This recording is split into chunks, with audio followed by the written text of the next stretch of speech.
fort, ça monte d'un cran. Il faut comprendre qu'il y a de la pression aux États-Unis sur lui aussi. Voilà, Marc-André, ce qu'on a entendu justement du président américain, c'est son affirmation la plus ferme depuis le début de ce conflit et ça pèse lourd à l'heure actuelle dans la mesure où on le sait, les États-Unis sont vraiment le principal fournisseur militaire d'Israël. Par contre, hier en entrevue, on a également vu un Joe Biden qui a nuancé un peu ses propos en disant « Je ne prends pas de distance par rapport à la sécurité d'Israël, mais je prends une distance par rapport à sa capacité à mener la guerre dans certaines zones ciblées. » Et on le sait depuis plusieurs semaines, plusieurs mois déjà, on voit notamment l'armée israélienne de Benjamin Netanyahou qui vise notamment Rafah qui est vraiment le secteur le plus peuplé de la zone en fait de la bande de Gaza et qui compte environ plus d'1 million notamment de réfugiés. Et depuis, on a notamment Israël qui a réagi. Vous voyez ici notamment lors d'une rencontre à l'ONU, on a l'ambassadeur israélien qui dit c'est une déclaration très dure à entendre et décevante. Il dit il est assez clair que n'importe quelle pression sur Israël, même venant de ses alliés, eh bien, selon lui, ça peut être interprété par ses ennemis et également leur donner de l'espoir. Joe Biden qui a aussi confirmé durant cette entrevue hier qu'il y a notamment une livraison d'armes qui a été annulée. Ça, c'était donc la semaine dernière. On parle notamment de 1800 bombes d'environ 2000 livres, de 1700 bombes de 500 livres. Et on parle ici d'armes assez importantes parce que selon plusieurs experts, je prends l'exemple notamment des 1800 bombes à 2000 livres. Eh bien, le 2000 livres, c'est vraiment l'arme la plus importante au niveau de l'inventaire américain qui peut notamment cibler des secteurs souterrains. Donc, on peut imaginer déjà l'impact si ça va directement sur le sol. Donc, ici, assez important. Et lorsqu'il a été demandé à Joe Biden à savoir si, selon lui, il y a une possibilité que des armes américaines ont déjà tué des civils dans la bande de Gaza, voici ce qu'il avait à dire. Civilians have been killed in Gaza as a consequence of those bombs and other ways in which they go after population centers. We're going to continue to make sure Israel is secure in terms of Iron Dome. It's just wrong. We're not going to supply the weapons and the artillery shells used. Et puis les pressions sont énormes, même sur le gouvernement, le conseil de guerre, appelons-le comme ça, le cabinet de guerre de Netanyahou, parce que les extrémistes de droite qui disent « Ah, c'est ça, les États-Unis, ils font des messages textos, les États-Unis, Biden loves Hamas. » Alors, les pressions sont énormes. Est-ce qu'Israël continue ses opérations dans le moment? Oui, tout à fait. Et cette pression qu'on voit à l'heure actuelle du côté des Américains, eh bien, ça ne décourage pas l'armée israélienne qui continue notamment son pillage dans la bande de Gaza. Et ce qu'on voit aussi, c'est que ça complique aussi la vie des Gazaouis, la crise humanitaire qu'on voit notamment, parce qu'on le sait, le principal poste d'entrée, c'était celui de Rafah, donc du côté de la frontière égyptienne. On avait également Kerem Shalom qui avait dû fermer lundi, qui a rouvert hier, mais selon l'armée israélienne, il y a notamment des roquettes qui ont été tirées depuis Rafah vers Kerem Shalom. Bon, on parle ici ce qui est attribué au Hamas selon Israël. Donc à l'heure actuelle, ça complique vraiment la vie des Gazaouis. On a également l'Organisation mondiale de la santé qui a signalé que les hôpitaux commencent à manquer de carburant. Les hôpitaux qui se préparent notamment à une évacuation si jamais il y a une offensive majeure sur Rafah, ce qui semble se profiler à l'heure actuelle. On peut écouter justement un représentant israélien. There are only two ways to do it. Either Hamas unconditionally surrenders, Jim, or we go in with military force.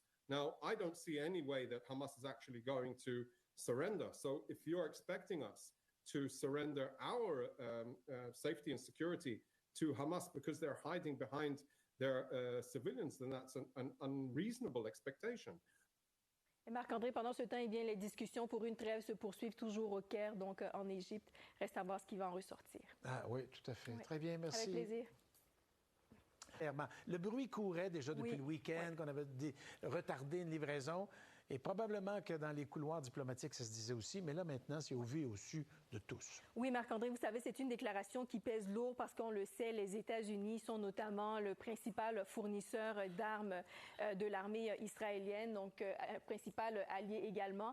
Et Joe Biden, durant cette entrevue, a précisé aussi ses propos en disant qu'il ne prenait pas de la distance avec la sécurité d'Israël, mais qu'il prenait plutôt de la distance avec sa capacité à mener la guerre dans des zones ciblées, en pensant notamment donc à Rafah qui, on le sait, est le secteur, donc la ville la plus peuplée de l'enclave palestinienne avec plus de 1 million de réfugiés. Depuis, eh bien, on a notamment Israël qui a réagi durant notamment une réunion à l'ONU. On a notamment l'ambassadeur d'Israël qui dit c'est une déclaration très dure à entendre et décevante. Il dit même si, il dit c'est assez clair en fait que n'importe n'importe quelle pression sur Israël, même venant de ses alliés, eh bien, ça peut être perçu comme justement une lueur d'espoir de la part de son ennemi, en faisant ici allusion donc au Hamas. Joe Biden a aussi précisé durant cette entrevue qu'une livraison d'armes qui était prévue la semaine dernière a été annulée.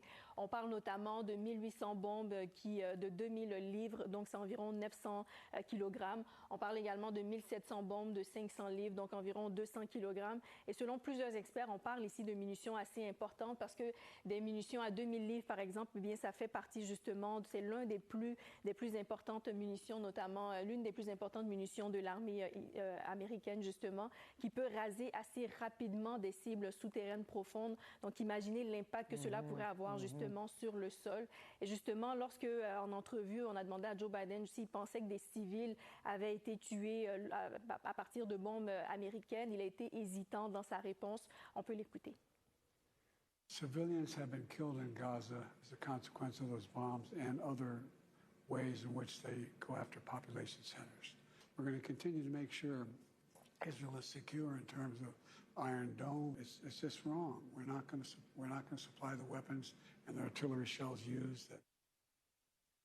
C'est ça, véritablement, le nerf du problème, les Américains. Est-ce que ça a été étudié contre des civils? Et là, il y a des traités, puis il y a toutes sortes de documents qui font que, dans les contrats de vente, on ne peut pas faire ça. Bon, voilà.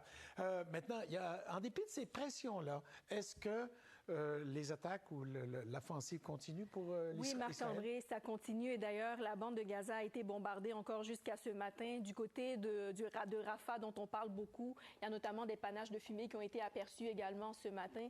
Et toute cette situation vient vraiment compliquer au niveau humanitaire. Donc, sur le plan humanitaire, on a notamment le point de passage Kerem Shalom, on le sait, qui avait fermé lundi, qui a rouvert hier. Et bien, selon l'armée israélienne, il y a plusieurs roquettes qui auraient été tirées depuis Rafah vers justement ce point de passage-là. On attribue ça au Hamas à l'heure actuelle, toujours donc selon l'armée israélienne. Il y a aussi plusieurs hôpitaux qui, à l'heure actuelle, disent manquer de carburant. Il y a notamment l'OMS qui a sonné l'alarme en lien justement avec leur fonctionnement. Des hôpitaux qui se préparent aussi à évacuer si jamais il y a une offensive sur Rafah. Mais ce qui est à l'heure actuelle, on voit vraiment que l'armée israélienne n'est pas prête à reculer. On peut d'ailleurs écouter un de leurs représentants. There are only two ways to do it. Either Hamas unconditionally surrenders, Jim, or we go in with military force. Now, I don't see any way that Hamas is actually going to surrender. So if you're expecting us to surrender our safety and security to Hamas because they're hiding behind their civilians, then that's an unreasonable expectation. Voilà, Marc-André, vous vous en doutez, à l'heure actuelle, tous les yeux sont tournés vers justement ces négociations de trêve qui se déroulent au Caire, donc en Égypte. Reste à voir maintenant ce qui va en ressortir. Dans quelle mesure ça va ralentir les ardeurs du gouvernement israélien? On aura l'occasion d'en reparler justement dans à peu près une demi-heure avec une spécialiste des questions du Moyen-Orient. Merci, Daniel. Avec plaisir.